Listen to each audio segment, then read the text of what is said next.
Yeni ilə sayılı günlər qalıb. Bu o deməkdir ki, Şaxta baba artıq hədiyyə çantasını hazırlamağa başlayıb.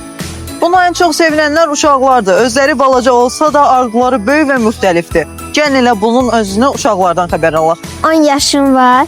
Kiçik bücüyəm. Aha, Şaxta babadan nə istəyirsən bu? Mən Şaxta babadan istikli əşyalar istəyirəm. Kiçik əşyalar, məsələn, Mişqası, qələmi, dəftəri, nə bilim, skuşiləri.